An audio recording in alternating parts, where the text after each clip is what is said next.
Hello all, welcome back. Dr. JC here. Rome, part 3 of 4. We're going to continue this transition from Rome's Republic to the Empire by moving beyond Julius Caesar and that first triumvirate into this second triumvirate, which will give rise to an individual by the name of Octavian, who will then eventually take the name Augustus, first of the great Roman emperors.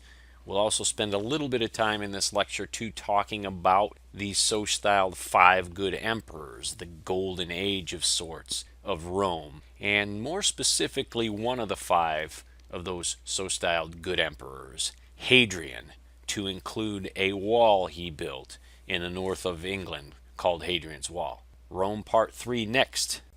If the heart of the Roman Republic met with certain palpitations during Sulla's dictatorial powers or those of Caesar, the true stroke is going to come here at the end of this second triumvirate. The second triumvirate is going to differ from the first because this second one will actually be part of Roman law. It's known as the Lex Titia. This was designed to be a partnership of three individuals. Therefore, we're diffusing power. No power in one person. It's going to be split into three. And the triumvirate would hold 2 5-year terms. As might be imagined, just like the first triumvirate, this second had three individuals that were suspicious and jealous with one another. Here we go with the definition of insanity all over again, right? For those interested in the more intricate details as it relates to this second triumvirate and the interplay between these three cats, I'd ask that you Google it. Rather, what I'm going to do is kind of give the Cliff Notes version here, and we're going to cut Lepidus out of the picture. Lepidus is going to be the first one that's removed from this triumvirate, leaving Octavian and Mark Antony to throw down. As shown on the map here, if we remove Lepidus and that area which was largely part of ancient Carthage, and assign that to Octavian, it really kind of looks like the Roman world is split between Octavian in the west and Mark Antony in the east. Largely that's true. Yet Mark Antony had been kind of busy in the east. He wasn't just out there moving Rome's legions around, extending their borders. He had a little something going on with this little gal named Cleopatra. Ho ho ho! Octavian catches wind of this and, he says, hey, I might be able to use this to my own political advantage. So he sets about this campaign of what we might call today fake news. Somehow magically rumors begin to swirl about Roman society that Mark Antony might be planning to usurp power. He might be planning to knock down Octavian, declare himself dictator. Worse than that, he's going to bring that Egyptian woman with him, and they're going to have little half-breed children that are going to be in charge of Rome. How do you like them apples? Half-breeds running Rome. Scandalous. This can't happen. Beyond the rumors, Octavian did come into contact, illegally of course, with a copy of Mark Antony's will. And within Mark Antony's will, it had promised quite a substantial legacy to the children of Cleopatra. And it also specified that Mark Antony was to be buried in Alexandria, in Egypt, not Rome. Naturally, this too got leaked to the Roman press by Octavian, and with great effect. It's at this point that Octavian's going to spring his great trap, which he kind of had in mind all along. He's going to approach the Roman Senate and basically say, help me, help you. Give me, Octavian, your authorization to march Rome's armies against another Roman general, another Roman legionnaire. I will end this usurper that is Mark Antony. I will end this Egyptian takeover threat that is Mark Antony and Cleopatra. But I need your authorization. The authorization will come, and the wolf, dressed in sheep's clothing, will begin to march. The decisive battle between Octavian and Mark Antony is actually going to take place at sea, this Battle of Actium. Now, I'm less concerned that you guys remember the Battle of Actium, and more concerned that you do remember that Octavian is going to be, quote-unquote, the last man standing. Of the second triumvirate, he's going to be the only one left around now. The big question becomes, what happens now? Octavian's going to march back into Rome, and he's going to recognize, look, if I want to make myself dictator or emperor at some point, it's going to have to happen incrementally. I can't make this happen overnight. He therefore decided that, look, I'm going to make it seem like the Roman Senate has some power in the eyes of the people. And in reality, I'm going to establish a military dictatorship. The senators will know it, the people won't. And over time, as Rome improves, as the economy improves, society improves, this period of civil war settles down, the people will love me. And at that point, then I can circumvent the Senate altogether, go to the Roman people, and they'll love me and declare me emperor. While this may seem as a fantastical vision or idea, guess what? It's going to work.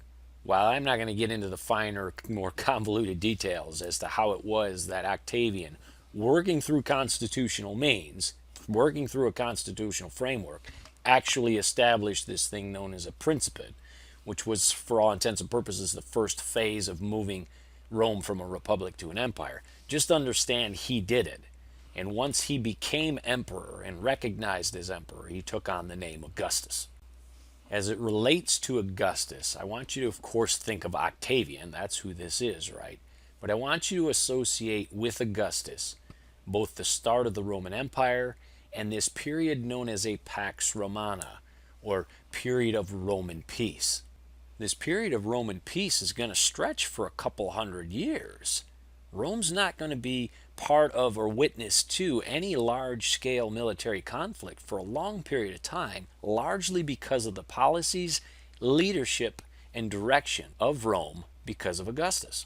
As examples of some of the changes that Augustus instituted to help usher in this period of Roman peace, they're listed here on this slide that you can see.